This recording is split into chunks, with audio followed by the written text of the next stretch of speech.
وہ دروازے نہ بند کریں جن دروازوں کی برکت سے روزی آتی ہے۔ ایک حدیث میرا دل کرتا ہے آپ کو یاد ہو جائے، مستدرک للحاکم میں حدیث ہے۔ حضرت انس بن مالک رضی اللہ تعالیٰ عنہ فرماتے ہیں ایک بھائی حضور کی بارگاہ میں بیٹھا رہتا تھا،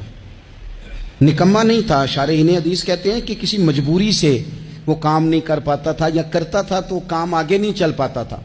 ذہنی صلاحیت ہی شاید زیادہ نہیں تھی۔ یہ حدیث مشکات میں بھی موجود ہے، مستدرک للحاکم میں بھی موجود ہے۔ حضرت انس بن مالک رضی اللہ تعالیٰ عنہ فرماتے ہیں وہ حضور کی بارگاہ ناز میں بیٹھا رہتا تھا، اس کے بھائی نے آ کے شکایت کی، یا رسول اللہ صلی اللہ تعالیٰ علیہ وسلم، یہ کوئی کام ہی نہیں کرتا، کوئی محنت نہیں کرتا، کوئی جدوجہد نہیں کرتا، آگے نہیں بڑھتا، مجھے اس کی ضروریات کی کفالت کرنی پڑتی ہے، مجھے جدوجہد کرنی پڑتی ہے، مجھے اس کے معاملات کا خیال رکھنا پڑتا ہے، آپ اسے سمجھائیں۔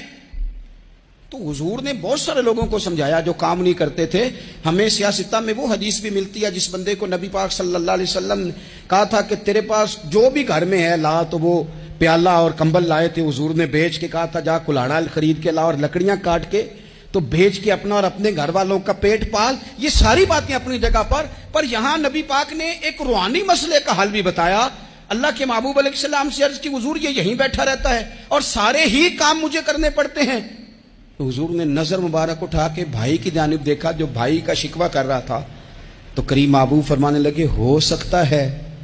یہ جملے میرے محبوب کے ان کو کہیں لکھنا، ان کی مٹھاس دیکھو، ان کا حسن دیکھو، اور بھائیوں کی محبت کے بیج جو رسول پاک پیوند لگا رہے ہیں اور جوڑ رہے ہیں، اور جس انداز میں بھائی کو بھائی سے ملا رہے ہیں، اس لہجے کے حسن کی مٹھاس کو بھی ذرا چکھ کے دیکھو۔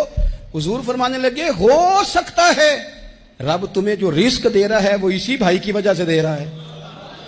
بھائی پائیاں دے ویری ہوندے تے بھائی ہی پائیاں دیاں باواں، او بھائی ہو سکتا ہے اس کی وجہ سے تجھے مل رہا ہو، اس کی وجہ سے۔ وہ دروازے نہ بند کریں جن دروازوں کی برکت سے روزی آتی ہے۔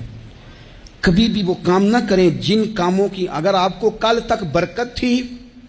کل تک کام ٹھیک چل رہا تھا، کل تک نظام بہتر تھا، اور آج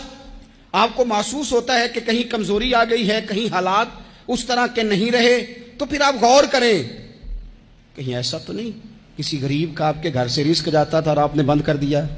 کسی کی مدد ہوتی تھی آپ نے بند کر دی، کسی کے ساتھ شفقت ہوتی تھی آپ نے بند کر دی، کوئی شخص آپ کی وجہ سے تسلی میں تھا اور پھر آپ نے اسے تکلیف میں ڈال دیا۔ اللہ کے محبوب نے فرمایا تمہارے کمزوروں کی وجہ سے تمہیں رزق دیا جاتا ہے، تمہارے ضعیفوں کی وجہ سے تمہیں رزق دیا جاتا ہے۔ تم نے تو ایک بندہ یہ کہہ کے نکال دیا کہ جا تیری تنخواہ میں نہیں دے سکتا، لیکن کیا پتا کہ اس کی تنخواہ کی وجہ سے ہی باقی سارا کچھ بھی آتا ہو، کیا پتا کہ اسی کے سبب سے اللہ انعام فرماتا ہو۔ لہٰذا ان روحانی مسائل کا بھی تھوڑا سا خیال کریں۔